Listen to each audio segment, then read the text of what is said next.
Welcome students to my YouTube channel Hindi Gyan. आज मैं आप लोगों को अलंकार से जुड़े हुए कुछ अभ्यास प्रश्न कराऊंगी और अलंकार के बारे में मैंने इसके पहले वाले वीडियो में आपको बता दिया है। तो देखते हैं क्वेश्चन कि अर्थ बिना कब पूर्ण है, शब्द सकल जग काज, अर्थ अगर आ जाए तो ठाठ बाट और राज। तो यहाँ पर अर्थ 2 बार शब्द आया है अर्थ का, तो इसलिए दोनों का अर्थ अलग है। एक तो अर्थ का मतलब होता है मीनिंग और दूसरे अर्थ का मतलब है पैसा, संपत्ति, धन दौलत।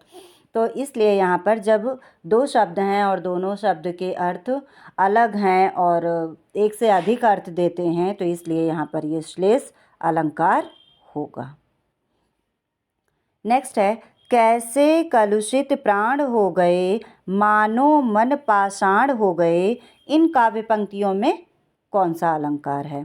तो कैसे कलुषित प्राण हो गए, मानो मन पाषाण हो गया। तो मैंने आपको एक अलंकार में ट्रिक बताई थी, मनु मानो जनु जानो मनहु जनहु। तो जहाँ पर मानो शब्द आएगा वहाँ पर कौन सा अलंकार हो जाएगा? आपका उत्प्रेक्षा अलंकार।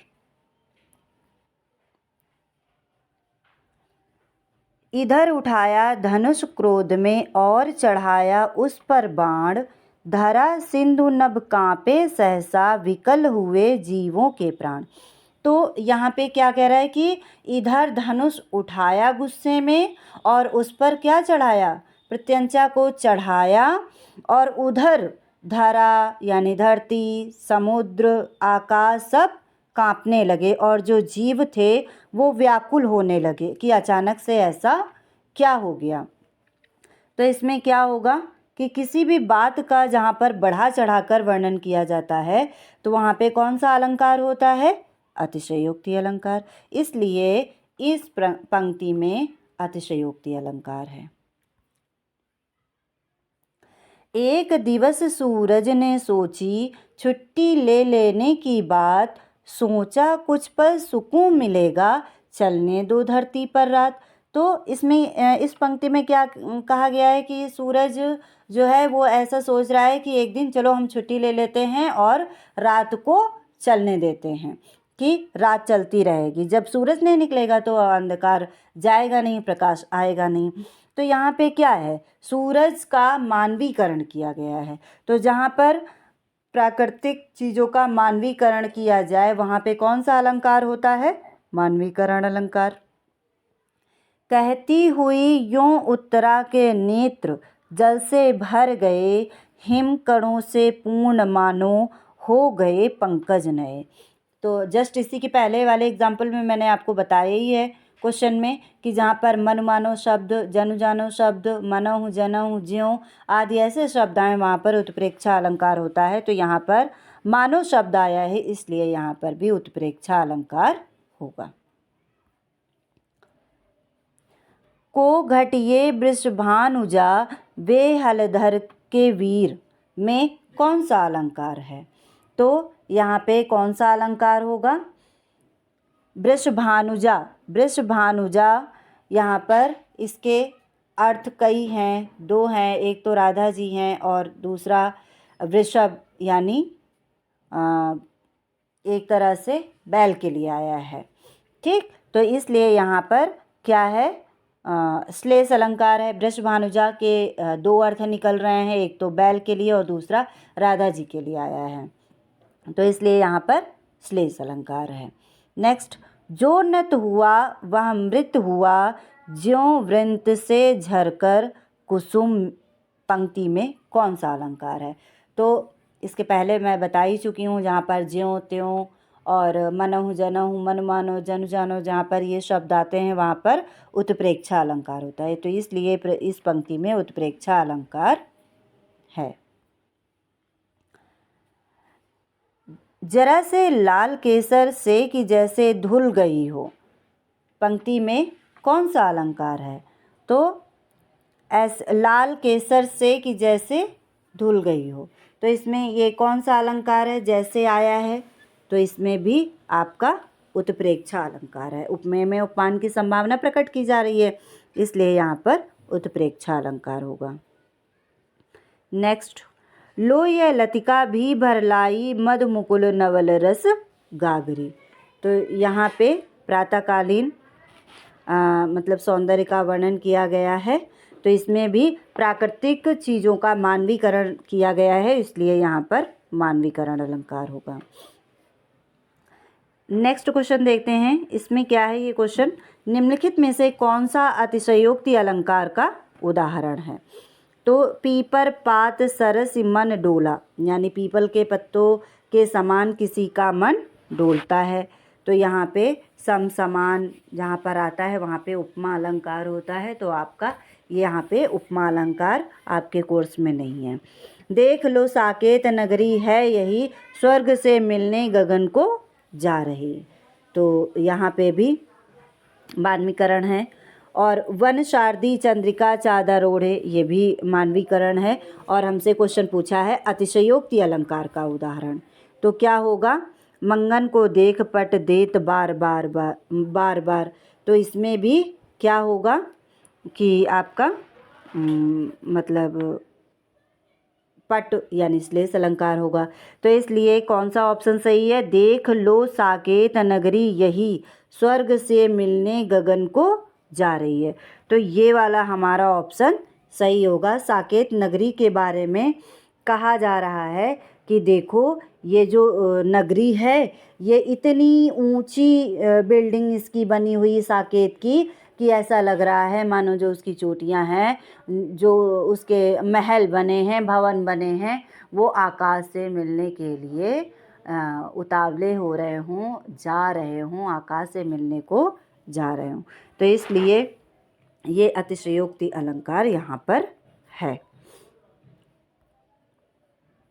नेक्स्ट है, सुनत जोग लागत है ऐसो ज्यों करुई ककरी। तो ज्यों करुई कड़वी ककड़ी, यानी जो गोपियां हैं वो योग के संदेश को सुनकर कहती हैं कि ये तो संदेश हमें ऐसा लगता है मानो हमने कोई कड़वी ककड़ी खा ली हो। तो यहाँ पर मन मानो जन जानो ज्यों त्यों जहाँ पर ये शब्द आते हैं वहाँ पर उत्प्रेक्षा अलंकार होता है। प्रीति नदी में पाँव न बोरियो में कौन सा अलंकार है। तो प्रीति नदी यानी प्रेम रूपी नदी। तो यहाँ पर क्या होगा कि यहाँ पर आपका रूपक अलंकार होगा, लेकिन ये हमारे कोर्स में नहीं है। ये सैम्पल पेपर से मैंने क्वेश्चन उठाए हैं, इसलिए यहाँ पे आपको रूपक अलंकार देखने को मिल रहा है। ये मैंने एक आपको जब मैंने अलंकार पढ़ाए थे तो उसी में एग्जाम्पल बता दिया था आपको। उस काल मारे क्रोध के तन कांपने उनका लगा मानो हवा के जोर से सोता हुआ सागर जगा। तो यहाँ पे मन मानो जन जानो आदि शब्द आया है, इसलिए उत्प्रेक्षा अलंकार है। उपमा अलंकार हमें पहचानना है, हमारे कोर्स में नहीं है, लेकिन फिर भी हम देख लेते हैं कि उपमा अलंकार क्या होता है। बादल गरजो घेर घेर घोर गगन धारा धर ओ, ललित ललित काले घुंघराले बाल कल्पना कैसे पाले। ऐसा नहीं कि आप छोड़ दीजिए, छोड़िएगा नहीं, क्योंकि आपके क्वेश्चन में आएगा तो आपको करना ही पड़ेगा।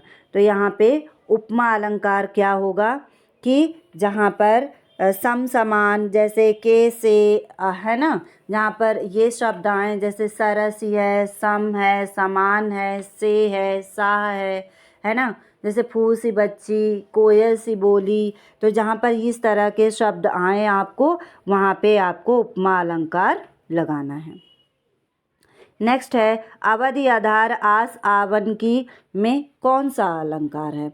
तो जहाँ पर एक ही वर्ण की कई बार आवृत्ति होती है वहाँ पर आपका अनुप्रास अलंकार होता है। सिर फट गया उसका वहीं मानो अरुण रंग का घड़ा। तो ऐसे लग रहा है किसी का सिर ऐसे फटा हुआ है कि इतना ज़्यादा खून निकल रहा है, रक्त निकल रहा है कि उसको देखकर ऐसा लगता है मानो किसी ने घड़े में लाल रंग को भर कर रख दिया हो। तो इसलिए यहाँ पर क्या होगा, मन मानो जहाँ जन जानो जहाँ पर होता है वहाँ पे उत्प्रेक्षा अलंकार होता है।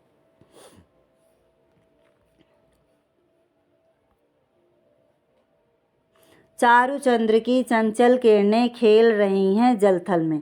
तो चा वर्ण की आवृत्ति हुई है, चा चा चा, तो जहाँ पर एक ही वर्ण की कई बार आवृत्ति होती है वहाँ पर अनुप्रास अलंकार होता है। आगे आगे नाचती गाती बयार चली, पंक्ति में कौन सा अलंकार है? तो इसमें क्या होगा? आगे आगे नाचती गाती बयार चली, तो हवा का यहाँ पर मानवीकरण किया गया है, इसलिए यहाँ पर मानवीकरण अलंकार होगा। देख लो यह साकेत नगरी, यहाँ स्वर्ग से मिलने गगन को जा रही। अभी जस्ट पहले, इसके पहले मैंने आपको बताया है, तो इसमें कौन सा अलंकार होगा? इसमें कौन सा अलंकार होगा आपका? अतिशयोक्ति अलंकार होगा, क्योंकि इतनी ऊंचे है कि ऐसे लग रहा है मानो आकाश को मिलने के लिए जा रही हो। नेक्स्ट है अजो तरयोना ही रहियो श्रुति सेवत इक रंग, पंक्ति में कौन सा अलंकार है? तो यहाँ पर तरयोना जो शब्द है वो दो अर्थ में आया है, इसलिए यहाँ पर श्लेष अलंकार होगा। तो ये वीडियो के माध्यम से आपको काफ़ी कुछ सहायता मिल जाएगी अलंकार को पहचानने में। तो मैंने सारे अलंकार नहीं बताया, अभी 4 ही अलंकार को बताया है, लेकिन इस प्रैक्टिस सेट को देखते हुए ऐसा लगता है कि आपको सारे अलंकार पढ़ने की ज़रूरत है। तो मैं और जो बचे हुए अलंकार हैं उनका वीडियो मैं जल्दी ही अपलोड कर दूँगी। तो वीडियो को लाइक करिएगा, चैनल को सब्सक्राइब करिएगा, और अलंकार से और पद परिचय और मैंने वाच्य ये सब वीडियो बना के डाल दिए हैं चैनल पे, तो वहाँ से आप लोग सर्च करके देख लीजिएगा। धन्यवाद।